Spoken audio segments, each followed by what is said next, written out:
السلام علیکم ورحمۃ اللہ تعالی وبرکاتہ۔ نحمده ونصلي ونسلم على رسوله الكريم اما بعد فاعوذ باللہ من الشیطان الرجیم بسم اللہ الرحمن الرحیم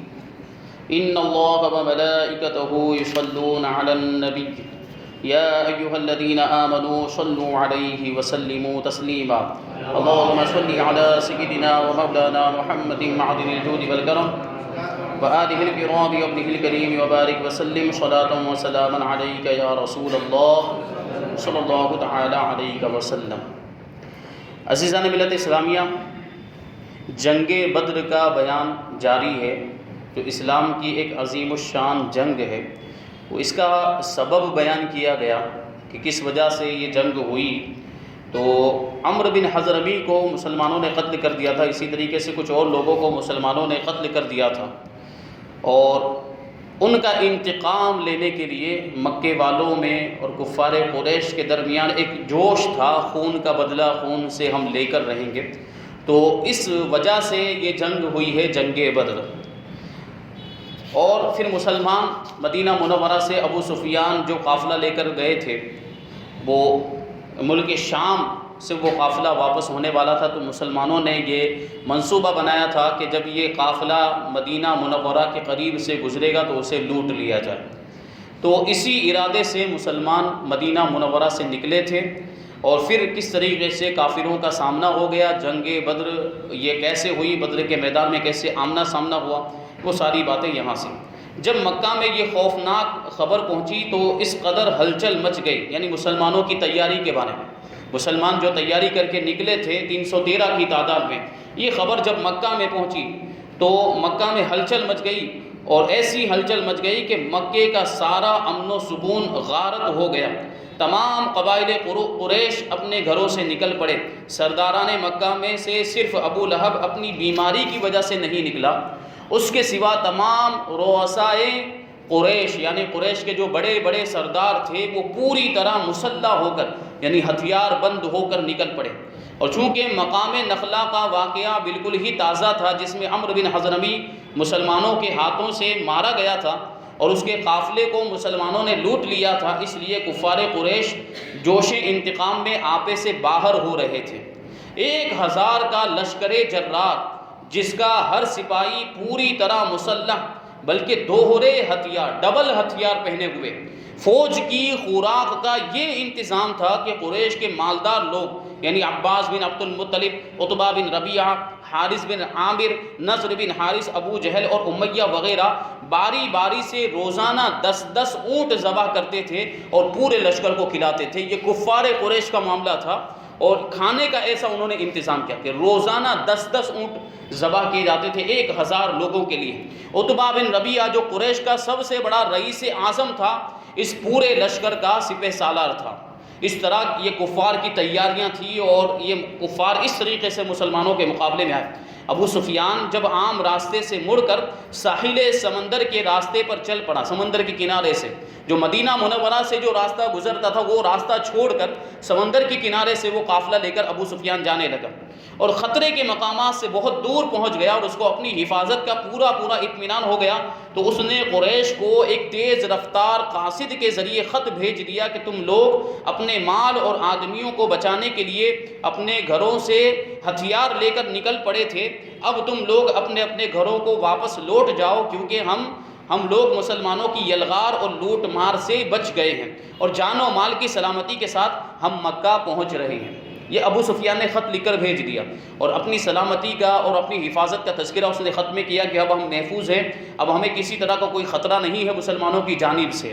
تو تم جو لشکر لے کر نکل پڑے ہو، اور یہ اتنا ساز و سامان اور اتنی تیاری جو تم نے کر لی ہے، تو اس لشکر کو لے کر تم واپس مکہ چلے جاؤ، ابھی کوئی خطرے والی بات نہیں ہے۔ اور ابو سفیان کا یہ خط کفار مکہ کو اس وقت ملا جب وہ مقام جحفہ میں پہنچ چکے تھے۔ خط پڑھ کر قبیلہ بنو زہرہ اور قبیلہ بنو عدی کے سرداروں نے کہا کہ اب مسلمانوں سے لڑنے کی کوئی ضرورت نہیں ہے، کہ جو خطرہ تھا وہ خطرہ تو ٹل چکا ہے، لہٰذا ہم لوگوں کو واپس لوٹ جانا چاہیے۔ یہ سن کر ابو جہل بگڑ گیا اور کہنے لگا کہ ہم خدا کی قسم اسی شان کے ساتھ بدر تک جائیں گے اور وہاں اونٹ ذبح کریں گے، خوب کھائیں گے، کھلائیں گے، شراب پئیں گے، ناچ رنگ کی محفلیں جمائیں گے، تاکہ تمام قبائل عرب پر ہماری عظمت اور شوکت کا سکہ بیٹھ جائے، ہماری ڈھاک بیٹھ جائے اور وہ ہمیشہ ہم سے ڈرتے رہیں۔ کفار قریش نے ابو جہل کی رائے پر عمل کیا، لیکن بنو زہرہ اور بنو عدی کے دونوں قبائل واپس لوٹ گئے، تو ان کی رائے یہی تھی کہ اب مسلمانوں سے لڑنے کا کوئی مطلب نہیں ہے، کیونکہ ہمارے قافلے کو جو خطرہ تھا وہ خطرہ تو ٹل چکا ہے، اس لیے وہ واپس ہو گئے۔ باقی قبیلے جو تھے، ان دونوں قبیلوں کے علاوہ جتنے بھی کفار قریش تھے، تمام قبائل جنگ بدر میں شامل ہوئے، بدر کے میدان میں پہنچے۔ کفار قریش چونکہ مسلمانوں سے پہلے بدر میں پہنچ گئے تھے، اس لیے مناسب جگہوں پر ان لوگوں نے اپنا قبضہ جما لیا تھا، وہ پہلے ہی پورے میدان کا جائزہ لیا، میدان بدر جن لوگوں نے دیکھا ہے وہ میدان کیسا، تو اس میدان کا جائزہ لے لیا اور جو بھی مناسب جگہیں تھی کہ یہاں سے لڑنا آسان ہوگا، یہاں سے مقابلہ کرنے میں آسانی ہوگی، ایسی جگہیں پہلے ہی سے ان لوگوں نے منتخب کر لی اور ان جگہوں پر ان لوگوں نے قبضہ جما لیا تاکہ وہ آسانی کے ساتھ مسلمانوں کا مقابلہ کر سکے اور انہیں جیت حاصل ہو جائے، فتح حاصل ہو جائے۔ حضور صلی اللہ علیہ وسلم جب بدر کے قریب پہنچے تو شام کے وقت حضرت علی، حضرت زبیر، حضرت سعد بن ابی وقاص رضی اللہ تعالی عنہم کو بدر کی طرف بھیجا جائزہ لینے کے لیے، تاکہ یہ لوگ کفار قریش کے بارے میں خبر لائیں کہ کیا معاملات ہیں۔ تو ان حضرات نے قریش کے 2 غلاموں کو پکڑ لیا جو لشکر کفار کے لیے پانی بھرنے پر مقرر تھے، یعنی پانی بھرنے کے لیے وہ لشکر سے الگ ہوئے ہوں گے، باہر آئے تو یہ جو حضرات گئے تھے، یہ صحابہ کرام، انہوں نے ان 2 غلاموں کو پکڑ لیا اور حضور صلی اللہ علیہ وسلم کی بارگاہ میں لے کر آئے۔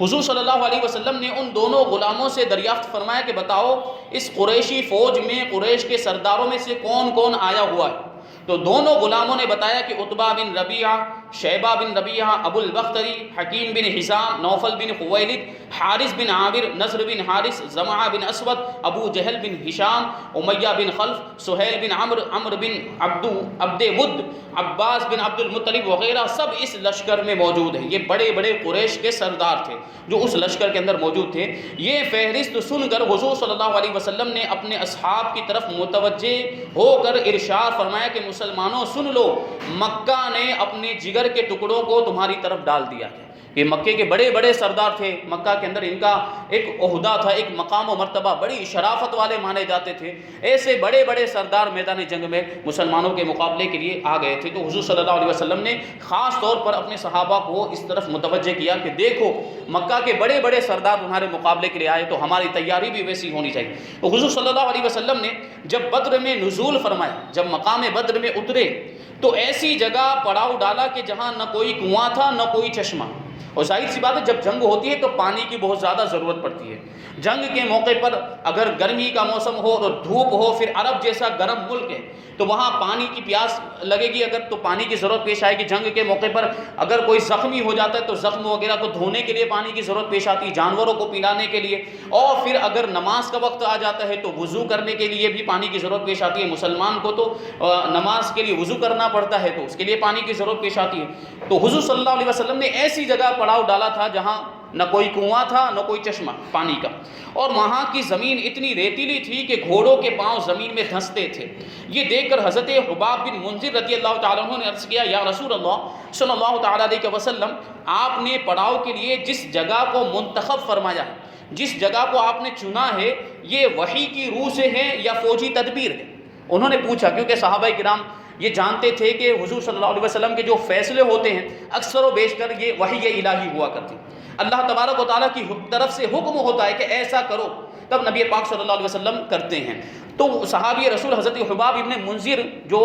جنگی تدبیروں کے بڑے ماہر تھے، تو انہوں نے اسی وجہ سے حضور صلی اللہ علیہ وسلم سے پوچھا کہ اگر وحی الہی کی وجہ سے تو ہم پھر کچھ نہیں کہہ سکتے، اور اگر کوئی فوجی تدبیر ہے، کوئی دنیاوی معاملہ ہے جس کی وجہ سے حضور صلی اللہ علیہ وسلم کی یہ رائے ہوئی کہ یہاں پر پڑاؤ کیا جائے، تو اسی وجہ سے انہوں نے سوال کیا تھا کہ یہ وحی کی روح سے ہے یا فوجی تدبیر ہے؟ تو آپ نے فرمایا کہ اس کے بارے میں کوئی وحی نازل نہیں ہوئی ہے، کوئی وحی اتری نہیں۔ حضرت حباب بن منذر رضی اللہ تعالیٰ عنہ نے کہا کہ پھر میری رائے میں جنگی تدابیر کی روح سے بہتر یہ ہے کہ ہم کچھ آگے بڑھ کر پانی کے چشموں پر قبضہ کر لیں جہاں سے پانی بہہ رہا، تاکہ کفار جن کنوؤں پر قابض ہو گئے، جن کنوؤں پر کفار نے قبضہ کر لیا ہے، وہ بیکار ہو جائے، کیونکہ انہی چشموں سے ان کنوؤں میں پانی جاتا تھا۔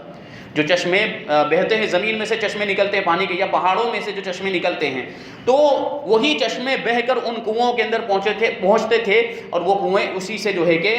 بھرے ہوئے تھے، وہی پانی ان کنویں میں پہنچتا تھا۔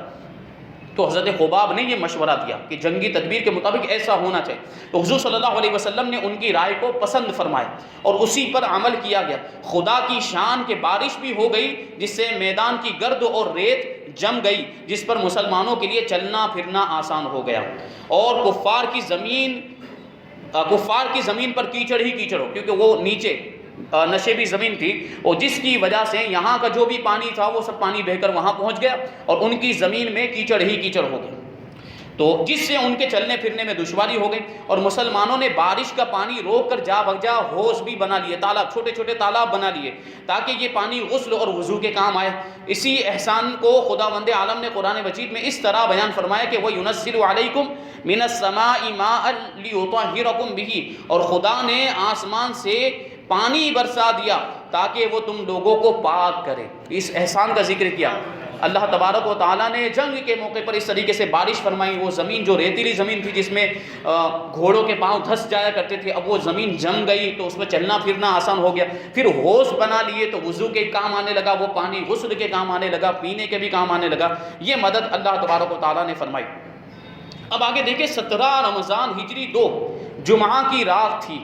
تمام فوج تو آرام و چین کی نیند سو رہی تھی، مگر ایک سرور کائنات صلی اللہ علیہ وسلم کی ذات تھی جو ساری رات خداوند عالم سے لو لگائے دعا میں مصروف تھی۔ حضور صلی اللہ علیہ وسلم پوری رات اپنے رب کی بارگاہ میں دعا کرتے رہے، اور صبح جب نمودار ہوئی تو آپ نے لوگوں کو نماز کے لیے بیدار فرمایا، خود آپ نے صحابہ کرام کو اٹھایا۔ پھر نماز کے بعد قرآن کی آیات جہاد سنا کر ایسا لرزہ خیز اور ولولہ انگیز وعظ فرمایا کہ مجاہدین اسلام کی رگوں کے خون کا قطرہ قطرہ جوش و خروش کا سمندر بن کر طوفانی موجیں مارنے لگا، اور لوگ میدان جنگ کے لیے تیار ہونے لگے۔ ایسا جوش مسلمانوں کے اندر پیدا ہو گیا۔ رات ہی میں چند جانشانوں کے ساتھ آپ نے میدان جنگ کا معائنہ کیا، بڑا ہی پر لطف واقعہ ہے، جس سے نبی پاک صلی اللہ علیہ وسلم کے علم غیب کا ثبوت ہوتا ہے۔ جنگ بدر جس آئندہ کل ہونے والی تھی، اس دن سے پہلے جو رات تھی، اس رات کو نبی پاک صلی اللہ علیہ وسلم نے اپنے چند جانشان صحابہ کرام کو لیا اور میدان جنگ کا معائنہ کیا۔ جہاں کل صبح جنگ ہونے والی کہ یہاں کفار اور مسلمانوں کا مقابلہ ہوگا، اس میدان میں پہنچے، اور پھر کیا ہوا؟ اس وقت دستے مبارک میں ایک چھڑی تھی، ایک لکڑی تھی نبی پاک صلی اللہ علیہ وسلم کے ہاتھ میں۔ آپ اسی چھڑی سے زمین پر لکیر بناتے، ایسے لکیر کھینچتے چلے جاتے، اور یہ فرماتے جاتے تھے کہ یہ فلاں کافر کے قتل ہونے کی جگہ ہے۔ ایک لکیر کھینچی اور فرمایا کہ یہ عتبہ کے قتل ہونے کی جگہ ہے، اور ایک لکیر کھینچی اور فرمایا کہ یہ شیبہ کے قتل ہونے کی جگہ ہے، اور ایک لکیر کھینچی اور فرمایا یہ ابو جہل کے قتل ہونے کی جگہ۔ اس طریقے سے مختلف کافروں کا نام لیتے جاتے تھے نبی پاک صلی اللہ علیہ وسلم، اور نشانی بناتے جاتے تھے، علامت بناتے جاتے تھے کہ یہاں کل فلاں کافر جو ہے مرا ہوا ملے گا، یہاں کل فلاں کافر کی لاش پڑی ہوئی ملے گی۔ اس طریقے سے نبی پاک صلی اللہ علیہ وسلم نے ایک رات پہلے ہی اپنے جانشاں صحابہ کرام کو بتا دیا، اور یہ سب نشانیاں بتائی کہ یہاں فلاں کافر قتل ہونے والا ہے، اور کل یہاں فلاں کافر کی لاش پڑی ہوئی ملے گی۔ چنانچہ ایسا ہی ہوا کہ آپ نے جس جگہ جس کافر کی قتل گاہ بتائی تھی، اس کافر کی لاش ٹھیک اسی جگہ پر پائی گئی۔ ان میں سے کسی ایک نے لکیر سے بال برابر بھی تجاوز نہیں کیا۔ جہاں نبی پاک صلی اللہ علیہ وسلم نے لکیر کھینچی تھی، وہ کافر کی لاش بالکل وہیں پر ملی، نہ اسے تھوڑی آگے ملی نہ اسے تھوڑی پیچھے ملی۔ یہ دیکھیں علم غیب، اور کیسا علم غیب ہے کہ بالکل جو آپ نے فرمایا بالکل اسی کے مطابق ہوا۔ اس حدیث سے صاف اور صریح طور پر یہ مسئلہ ثابت ہو جاتا ہے کہ کون کب اور کہاں مرے گا، ان دونوں غیب کی باتوں کا علم اللہ تعالیٰ نے اپنے حبیب صلی اللہ علیہ وسلم کو عطا فرما دیا تھا۔ کفار قریش لڑنے کے لیے بےتاب تھے، بے چین تھے، کیونکہ ان کو اپنی تعداد پہ ناز تھا۔ اتنی زیادہ تعداد میں آیا تو ان کے مقابلے میں مسلمان بہت کم تعداد میں تھے، وہ 1000 کی تعداد میں تھے اور مسلمان 313 کی تعداد میں تھے۔ تو وہ کیا سوچ رہے تھے کہ ابھی چند منٹ کے اندر معاملہ جو ہے کہ طے ہو جائے گا اور مسلمانوں کو تو ہم یوں ختم کر دیں گے، ان کا یہ گمان تھا۔ لیکن دیکھیں ہوا کیا، مگر ان لوگوں میں کچھ سلجھے دل و دماغ کے لوگ بھی تھے جو خون ریزی کو پسند نہیں کرتے تھے۔ چنانچہ حکیم بن حزام جو بعد کو مسلمان ہو گئے، بہت ہی سنجیدہ اور نرم خو تھے، نرمی پسند تھے۔ انہوں نے اپنے لشکر کے سپہ سالار عتبہ بن ربیعہ سے کہا کہ آخر اس خون ریزی سے کیا فائدہ؟ میں آپ کو ایک نہایت ہی مخلصانہ مشورہ دیتا ہوں، وہ یہ ہے کہ قریش کا جو کچھ مطالبہ ہے وہ عمرو بن حضرمی کا خون ہے اور وہ آپ کا حلیف ہے، آپ اس کا خون بہا ادا کر دیجئے، اس طرح یہ لڑائی ٹل جائے گی اور آج کا دن آپ کی تاریخ زندگی میں آپ کی نیک نامی کی یادگار بن جائے گا کہ آپ کے تدبر سے ایک بہت ہی خوفناک اور خونریز لڑائی ٹل گئی۔ عتبہ بذات خود بہت ہی مدبر، سوجھ بوجھ رکھنے والا اور نیک نفس آدمی تھا، اس نے بخوشی اس مخلصانہ مشورے کو قبول کر لیا، مگر اس معاملے میں ابو جہل کی منظوری بھی ضروری تھی۔ چنانچہ حکیم بن حزام جب عتبہ بن ربیعہ کا یہ پیغام لے کر ابو جہل کے پاس گیا تو ابو جہل کی رگے جہالت بھڑک اٹھی اور اس نے ایک خون کھولا دینے والا طعنہ مارا اور کہا کہ ہاں میں خوب سمجھتا ہوں کہ عتبہ کی ہمت نے جواب دے دیا ہے، چونکہ اس کا بیٹا حذیفہ مسلمان ہو کر اسلامی لشکر کے ساتھ ان کے مقابلے میں لڑنے کے لیے آئے۔ حضرت حذیفہ مسلمان ہو چکے تھے، اس لیے وہ جنگ سے جی چراتا ہے تاکہ اس کے بیٹے پر آنچ نہ آنے پائے۔ یہ اس نے ابو جہل نے طعنہ دیا، یہ اتنا سرکش کافر تھا، اتنا بڑا معاند تھا اسلام کا ابو جہل، کسی بھی صورت میں اسلام کو نقصان پہنچانے سے باز نہیں آتا تھا ابو جہل۔ پھر ابو جہل نے اسی پر بس نہیں کیا بلکہ عمرو بن حضرمی مقتول کے بھائی عامر بن حضرمی کو بلا کر کہا کہ دیکھو تمہارے مقتول بھائی عمرو بن حضرمی کے خون کا بدلہ لینے کی ساری اسکیم تہس نہس ہوئی جا رہی ہے، کیونکہ ہمارے لشکر کا سپہ سالار عتبہ بزدلی ظاہر کر رہا ہے۔ یہ سنتے ہی عامر بن حضرمی نے عرب کے دستور کے مطابق اپنے کپڑے پھاڑ ڈالے اور اپنے سر پر دھول ڈالتے ہوئے واہ امرا کا نعرہ مارنا شروع کر دیا، ہائے امر، ہائے میرا بھائی امر، اس کا نام امر تھا۔ اس کارروائی نے کفار قریش کی تمام فوج میں آگ لگا دی اور سارا لشکر خون کا بدلہ خون کے نعروں سے گونجنے لگا اور ہر سپاہی جوش میں آپے سے باہر ہو کر جنگ کے لیے بےتاب و بے قرار ہو گیا۔ عتبہ نے جب ابو جہل کا طعنہ سنا تو وہ بھی غصے میں بھر گیا اور کہا کہ ابو جہل سے کہہ دو کہ میدان جنگ بتائے گا کہ بزدل کون ہے۔ یہ کہہ کر لوہے کی ٹوپی طلب کی، مگر اس کا سر اتنا بڑا تھا کہ کوئی ٹوپی اس کے سر پر ٹھیک نہیں بیٹھی، تو مجبوراً اس نے اپنے سر پر کپڑا لپیٹا اور ہتھیار پہن کر جنگ کے لیے تیار ہو گیا۔ 17 رمضان المبارک ہجری جو 2 ہجری جمعہ کے دن حضور صلی اللہ علیہ وسلم نے مجاہدین اسلام کو سب بندی کرنے کا حکم دیا۔ جنگ کے لیے جو سب بندی کی جاتی ہے، کون آگے رہے گا، کون بیچ میں رہے گا، کون پیچھے رہے گا، کون دائیں جانب رہے گا، کون بائیں جانب، اس طریقے سے لشکر کو نبی پاک صلی اللہ علیہ وسلم نے مرتب فرمایا۔ دست مبارک میں ایک چھڑی تھی، اس کے اشارے سے آپ صفے درست فرما رہے تھے۔ صحابہ کرام کو اشارہ کرتے تھے کہ یہاں کھڑے ہو جاؤ، یہاں کھڑے، لکڑی لے کر اس لکڑی سے نبی پاک صلی اللہ علیہ وسلم لوگوں کو اشارہ کر کے درست کر رہے تھے صفے، کہ کوئی شخص آگے پیچھے نہ رہنے پائے۔ اور یہ بھی حکم فرمایا کہ بجز ذکر الہی کے کوئی شخص کسی قسم کا کوئی شور و غل نہ مچائے، ذکر الہی کا اللہ اکبر کے نعرے لگائیں، ذکر کرتے رہیں، لیکن دوسرا کوئی شور و غل نہیں ہونا چاہیے۔ عین ایسے وقت میں کہ جنگ کا نقارہ بجنے والا ہے، 2 ایسے واقعات درپیش ہو گئے جو نہایت ہی عبرت خیز اور بہت زیادہ نصیحت آموز ہے۔ پہلا واقعہ وہ یہ کہ حضور صلی اللہ علیہ وسلم اپنی چھڑی کے اشارے سے صفے سیدھی فرما رہے تھے تو آپ نے دیکھا کہ حضرت سواد انصاری رضی اللہ تعالیٰ عنہ کا پیٹ صف سے کچھ آگے نکلا ہوا تھا۔ صفے درست کر رہے تھے تو ان کا جو پیٹ ہے وہ تھوڑا صف سے باہر نکلا ہوا تھا، تو آپ نے اپنی چھڑی سے ان کے پیٹ پر ایک کونچا دے کر فرمایا کہ استوی یا سواد، اے سواد سیدھے کھڑے ہو جاؤ، اپنا پیٹ اندر کرو۔ حضرت سواد رضی اللہ تعالیٰ عنہ نے کہا کہ یا رسول اللہ، آپ نے میرے شکم پر چھڑی ماری ہے، مجھے آپ سے اس کا بدلہ لینا ہے۔ اب یہ صحابی رسول تھے، یہ ان کا انداز تھا، انداز محبت دیکھیں کہ مجھے آپ سے اس کا بدلہ لینا ہے۔ یہ سن کر آپ نے اب نبی پاک صلی اللہ علیہ وسلم کی عاجزی اور انکساری بھی دیکھیں، تو یہ سن کر آپ نے اپنا پیراہن شریف اٹھا کر فرمایا کہ اے سواد، لو میرا شکم بھی حاضر ہے، میرا پیٹ بھی حاضر ہے، تم اس پر چھڑی مار کر اپنا بدلہ لے لو۔ کیونکہ حضور نے ان کے پیٹ پر چھڑی ماری تھی تو حضور صلی اللہ علیہ وسلم نے بھی اپنا پیرہن، اپنا کرتا شریف اٹھا دیا اور پیٹ کو خالی کر دیا اور ارشاد فرمایا کہ لو تم بھی چھڑی مار کر اپنا بدلہ لے لو۔ یہ سردار کائنات ہیں، اس طریقے سے انصاف کرتے ہوئے نظر آتے ہیں۔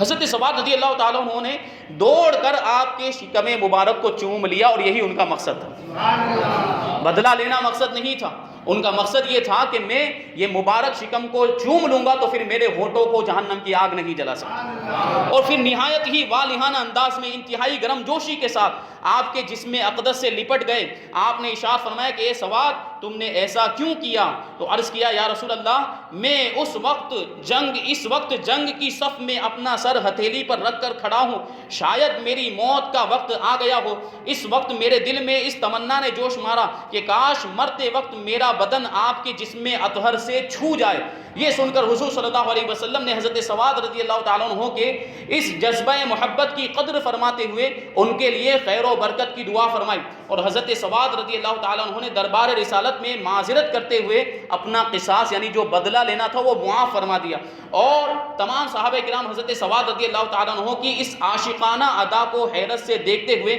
ان کا منہ تکتے رہ گئے۔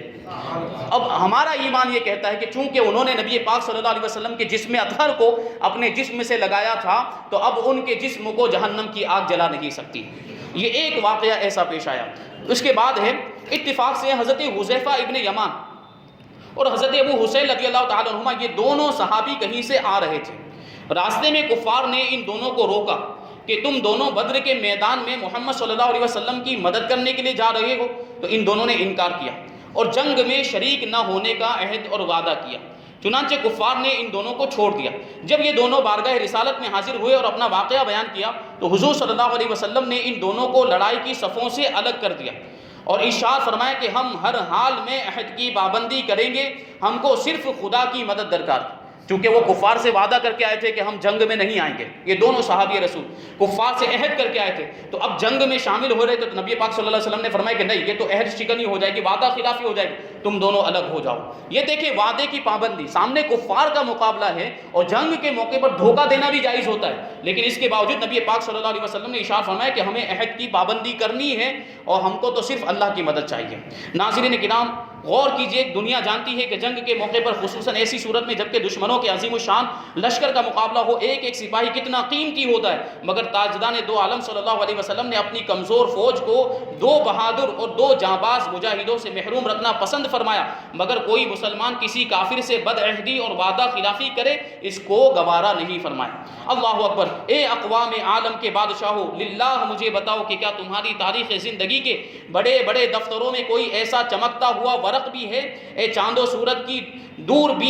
دوربین نگاہو، تم خدا کے لیے بتاؤ کیا تمہاری آنکھوں نے بھی کبھی صفحہ ہستی پر پابندی عہد کی کوئی ایسی مثال دیکھی ہے؟ خدا کی قسم مجھے یقین ہے کہ تم اس کے جواب میں نہیں کے سوا کچھ نہیں کہہ سکتے۔